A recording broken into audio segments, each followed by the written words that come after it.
सै बर' हारिनि नोंथांमोननि गेजेराव दिनै मोननैसो आपडेट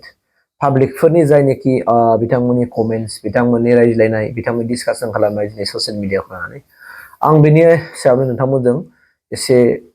गोथौयै हागौमानि रायलायनो नाजानोसै दिनैनि थासारिया बांसिनानो स्पेसियेलि बुंनो थाङोब्ला नैबे फैबाय थानाय जेनोखि 26आव जानो गोनां माने एसेम्बलि इलेक्सन बेखौ नोजोर बोनानै दिनै जादों दा बाथ्राया जाहैबाय मा दावराव देख्रेबा बहा खारखो जनजाति सुरक्षा मन्चआ बहा खारखो ट्राइबेल स्टुडेन्टस इउनियनआ बहा थांखो बेबायदि मोनसे कुइसन सिखारदों पाब्लिकफोरनि गेजेराव माने बिथांमोना बुंदों जे ट्राइबेल स्टुडेन्टस अर्गानाइजेसन दङनो आसामावहाय बोरै बिथांमोना मानो जेबो बाथ्रा मिथिया बे मोनसे आरो जनजाति सुरक्षा मन्चनिफ्राय जे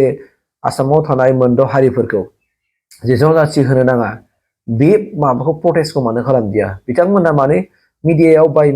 माबा होदिया मिडियायाव माने बिथांमोना प्रेस मिट होदिया बा मिडियायाव बिथांमोना मानो बाइट होदिया गोबां मोनसे कुइसन सिखारबाय आरो बिथांमोनखौ लानानै बिथांमोननि बुंनाय बाथ्राया थारैनो नंमारगौबो नामा थारैनो बिथांमोना बै समाव जे बुङोमोन नाथाय दा मानो थाखाय बुङाखै कुइसना बेबो आंबो मोनसे डाउट जादों सन्देह जादों थारैनो दावराव देख्रेब साराथ' नङाबाथ' नों फिसा फिसौ इस्युखौनो बिराद बुङोमोन बिथांमोना जनजाति सुरक्षा मन्चनिफ्राय जानानै न' दाउट बिथांमोना हिरा सरनियानि सार्टिफिकेटखौ बिथांमोना जेनेबा नाजानायनि गेजेरजों दानहोनो हाबाय बेफोरबायदि खामानि मावनांगौमोन आरो दिनैनि थारिखआव बिथांमोना मानो मावदिया आं मोनसे डाउट जादों आरोखि इसिबां गिदिर हंगार जाबाय दिनै मिडियाफ्रा दिनै बिजों बिजों टक श' जालायनाय जाबाय मालाबा एबसुनि आफादगिरि दिपेन बर'खौ लानानै आथाइ आहम मरान मटक सुथियाफोरनि फरायसा आफादनि आफादगिरि नेहाफोरखौ लानानै ट्राइबेल संघनि रिजु खालारिखौ लानानै गोबां बिथांमोना माखासे दान्थे बिदान्थे जालायबाय आरो जुक्ति जुक्तिखौ होलायबाय खिन्थु बेखौ गोरलै इसु लानो नाङा रायजो जानांगौमोन आं बेखौसो बुंनो नागिरदों भिडिअनि गेजेरजोंहाय जोङो गासैबो बाथ्राखौनो जोङो पलिटिकेलजों जों नायजोबजाया दिनै जोंनि गेजेराव प्रुफ थायामोनब्ला फोरमान थायामोनब्ला हेंथाबो होनाय नङामोन रायजो जानांगौमोन दे जेबो नङा जाथोंसै होननानैबो एक्सेप्ट खालामगौमोन नाथाय मानि थाखाय एक्सेप्ट खालामथांनांगौआ आरो ट्राइबेला बिनानै मोनजाग्रा नङा होनना बुंदों बिनानै मोनथावग्रा बेबायदि मोनसे नङा ट्राइबेला जनजातिया थारमाने जनजाति जानांगौबा बेखौ मालाय सरकारासो नायनानै बिथांमोननि जिउ खुंनाय थासारिफोरखौ नायनानै बिथांमोना बै समनिफ्राय थाबोनाय बिथांमोननि अरिजिन जायफोरनाखि कालचारफोर दङ बिथांमोननि माखासे गाव गामि ओनसोलाव थानानै बिथांमोना माबायदि जिउ खुंबोदों बिथांमोननि धोरोम सिबिनाय बिथांमोननि समाज सिबिनाय बिथांमोननि गाननाय थानाय जोमनाय बै गासैखौबो लानानैसो बे स्टेटासखौ होनाय जायो आरो बेखौ मोनथिसेयावबो नाथाय आं मैयाबो बुंदों जे पलिटिकेलनि माखासे बाथ्रायाव बे जानो हागौ दा आंनिफ्राय मोनसे आपिला बेनो रायजो राजाफोरनि रिकुवेस्ट खालामनाय बायदि आङो बेखौसो बुंनो नागिरदों नङाबा खिन्थु सन्देहआ फुरा जाखाबाय खिन्थु आं खाबाय दावराव देख्रेब सारखौ फुरा सन्देह जाखाबाय दावराव देख्रेब सार नङा बिथांमोननि माखासे जनजाति सुरक्षा मन्च माने जायफोर जनजातिखौ सुरक्षा होग्रा मोनसे हानजा आफाद बे आफादनिफ्राय बिथांमोना बुंजानो लुगैदों माने माबायावहाय फैजानो लुगैदों मिडियायाव बाइट होजानो लुगैदों माने थारमाने दावराव देख्रेब सारमोनखौ ट्राइबेल स्टुडेन्टस अर्गानाइजेसनफोरखौहाय दा बाथ्राया बेनो जोङो दा बेनिखायनो जोंनि रायजो जायगाखौ जों गोनो गोथो खालामनो नाङा जोङो साधारन जायफोर गामि सिङाव थानाय रायजो जाबोबाय बिथांमोना दिनै बिराद कनफिउसन जादों गोनो गोथो जाना जादों सोरनाव थांगोन सोरजों थांगोन बोरै थांगोन बेबायदि मोनसे कुइसन नाथाय जेब्लानाखि बिपदा फैगोन ना नों बाहाय सोरबा बिजेपि ना नों बाहाय सोरबा कंग्रेस ना नों बाहाय सोरबा इउपिपिएल ना नों सोरबा बिपिएफ बेबायदि सिनायनानै माबा भाग लागोन नामा बबेबा कलेजाव एडमिसन होगोन नामा बबेबा इउनिभारसिटियाव एडमिसन होगोन नामा बा साख्रिनि बेलायावबो बेबायदि नायनानै ओइ नैबे बिपिएफसोमोन नैबे बिजेपिसोमोन बिथांमोना एसटि होनायाव सापर्ट दंखायो दे बिथांमोनखौ सेलेक्ट खालामदो बेबायदि होनानै होगोन नामा स्कपखौ मोनगोन नामा जेब्ला बैसोर जनगोष्ठीफ्रा जेब्लानाखि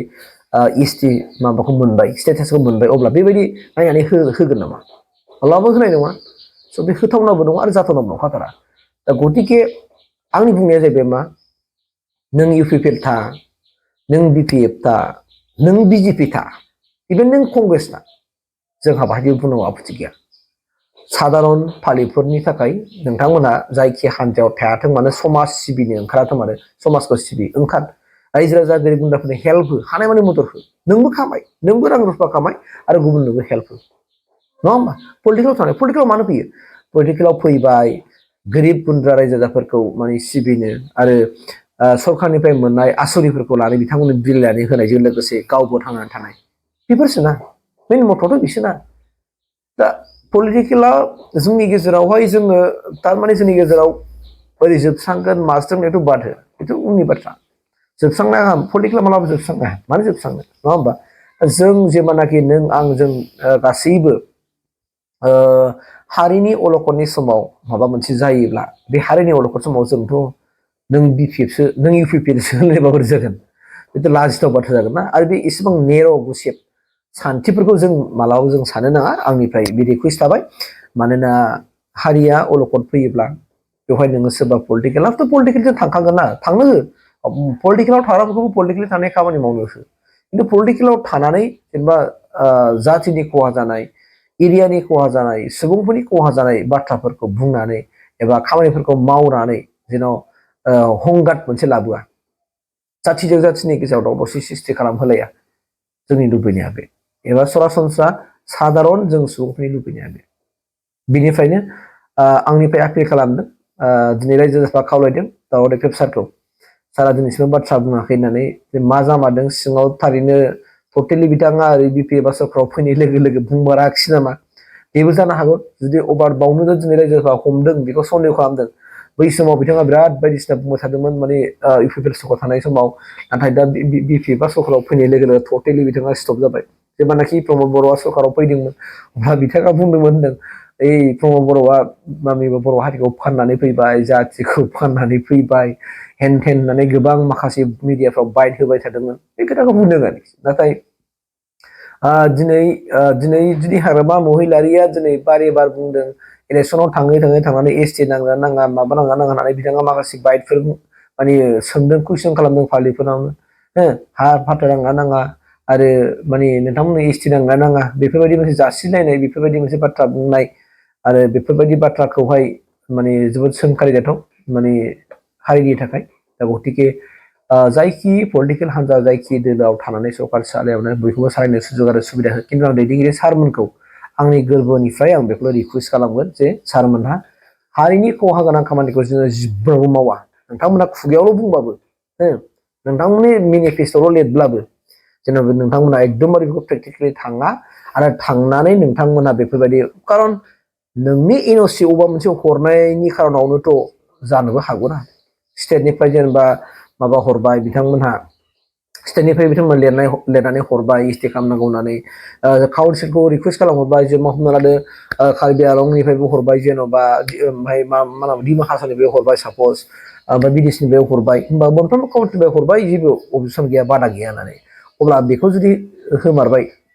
जाया सोरनि जागोन गावजों गाव बुलायसै दाना गावजों गाव बुलायसै सब बाथ्राया बे आरोखि ओंखायनो जनजाति सुरक्षा मन्चनिफ्रायबो बाथ्राफोरखौ जेनेबा बुंलायो ट्राइबेल अर्गानाइजेसनफ्रा इउनिटि जायो आरो बाथ्राफोरखौ लाखिलायो आं बेखिनिखौल' आंनि बेनिफ्राय रिकुवेस्ट आरो खारन दिनै ससियेल मिडिया फेसबुकफ्राव गोबां देरसोदों दाउदै बा थैनानै थाखो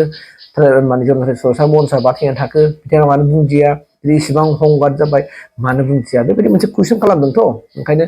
जेनेबा भिडिअआ दावरावखौ साननैसो मोनहैयो आरो मोननानै साराबो जेन' बाथ्राफोरखौ बुङो बेखौसो आङो एस पार माने पाब्लिक डिमान्ड बायदियैहाय आं सारनिसिम बे भिडिअखौ बानाय जादों सारा जुदि अननानै हायोबा रिप्लाइखौ होदोबा होदो आरो मोजाङै पजिटिभलि होयो बेखौ आंनिफ्राय आसा थाबाय आरोखि थेंक इउ